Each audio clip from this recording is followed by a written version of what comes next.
MA उत्तरार्ध के प्रिय बच्चों,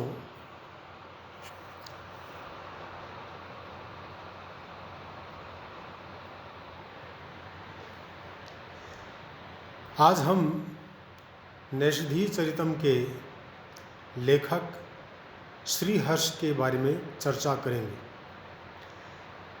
श्रीहर्ष की काव्य प्रतिभा और भाषा ये दोनों ही बहुत महत्वपूर्ण हैं।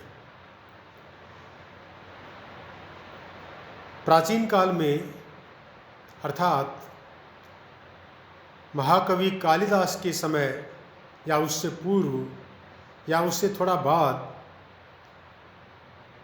संस्कृत की सरल और सहज भाषा थी,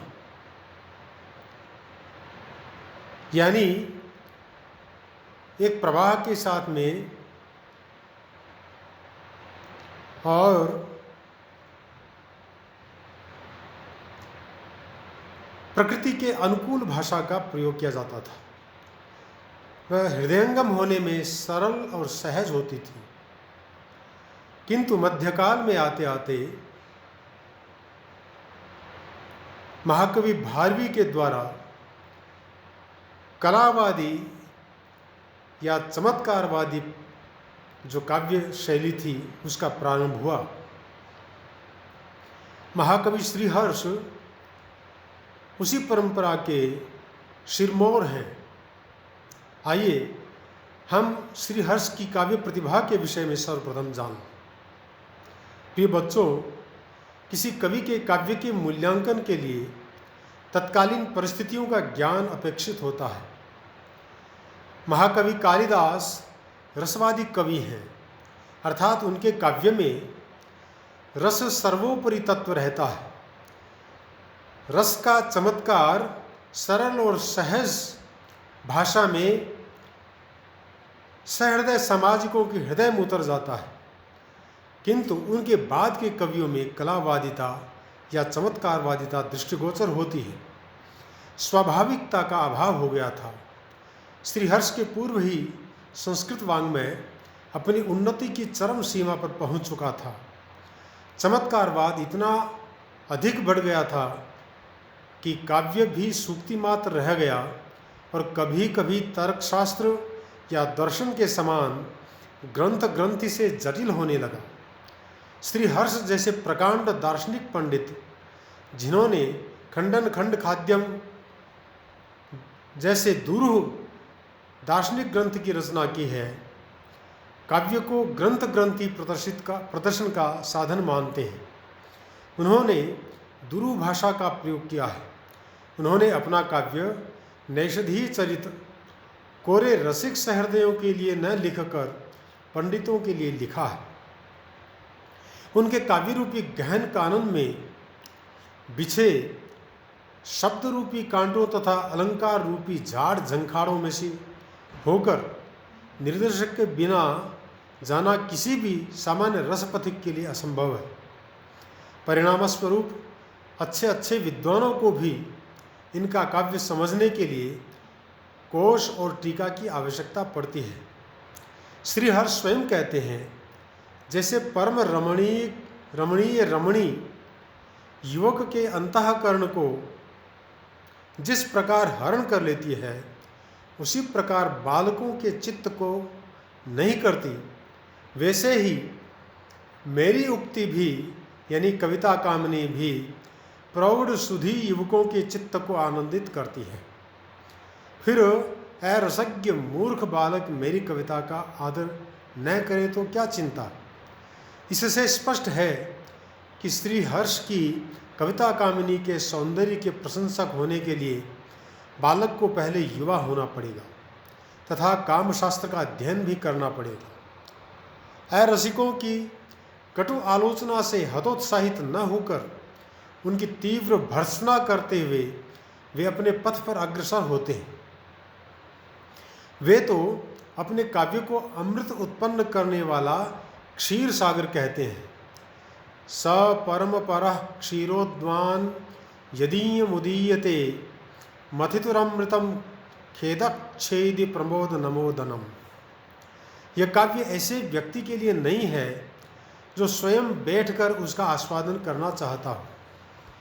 वे पहले ही चेतावनी दे देते हैं कि जो अपने को विद्वान मानता हो, प्राज्ञमन्य मन्या, ऐसा खल हठपूर्वक इस काव्य के साथ खिलवाड़ करने की चेष्टा न करे। यह सोचकर मैंने कहीं कहीं प्रयत्न से रचना में गांठ लगा दी है।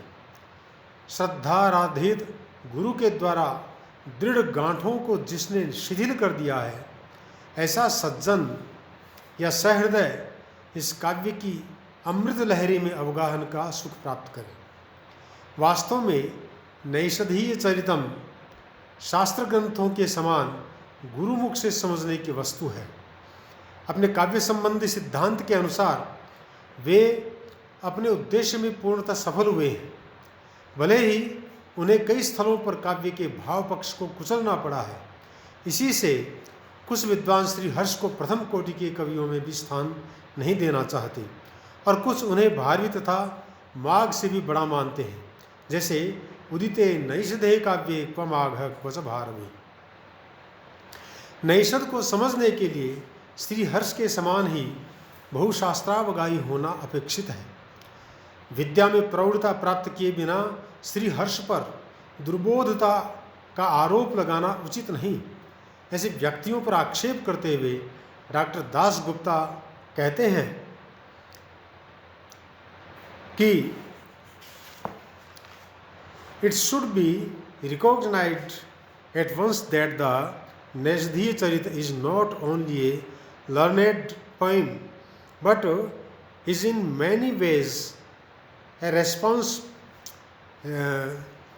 repository of traditional learning and should therefore be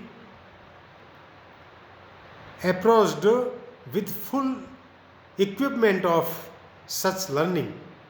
It is also a treasure house of literary dexterity and involves for its appreciation and aptitude in this direction. The modern reader often perhaps lacks this equipment and aptitude and therefore finds little interest in a work which, for its cult of style, has always been so popular with scholars of the traditional type. और अब हम महाकवि श्री हर्ष की भाषा के विषय में चर्चा करते हैं। प्रकांड विद्वान होने के कारण भाषा और शैली पर उनका पूर्ण अधिकार है। व्याकरण और कोश की सहायता के बिना उनकी भाषा को समझना कठिन है। कहीं कहीं तो भाषा में इतनी दुर्बोधता आ गई है कि गुरु के बिना ग्रंथि नहीं खुल पाती, कोश से भी काम नहीं चलता। उनकी भाषा की कठिनता में अप्रचलित शब्दों का प्रयोग एक मुख्य कारण है।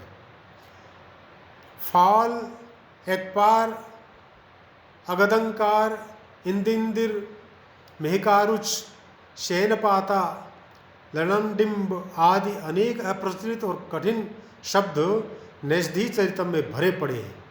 व्याकरण का अगाध पांडित्य, सूननायक, प्रतीतचर, अधिगामुका, हंसस्पृशम जैसे अनेकानेक नवीन शब्दों को गढ़ लेने की क्षमता प्रदान करता है, जिससे भाषा दुरूह हो जाती है। इसके अतिरिक्त श्री हर्ष अपने शब्द चमत्कार तथा शब्द क्रीड़ा की प्रवृत्ति के कारण श्लेष और यमक जैसे अलंकारों के प्रयोग से अपनी भाषा को दुर्बोध बना देते हैं। नैषधीय चरितम में अनेक ऐसे मुहावरे भरे पड़े हैं जो आजकल भी प्रचलित हैं, जैसे कथम मास्य दर्शयिता है, मैं अपना मुंह कैसे दिखलाऊंगा का संस्कृत रूपांतर है। इसी प्रकार आसितुम नादत्त, वीक्षितुम नादत्त, दृशा चुंबती, षोडशीम कलाम नारहति, मूर्धनि आकारी आदि मुहावरे आज भी प्रांतीय भाषाओं में प्रचलित है।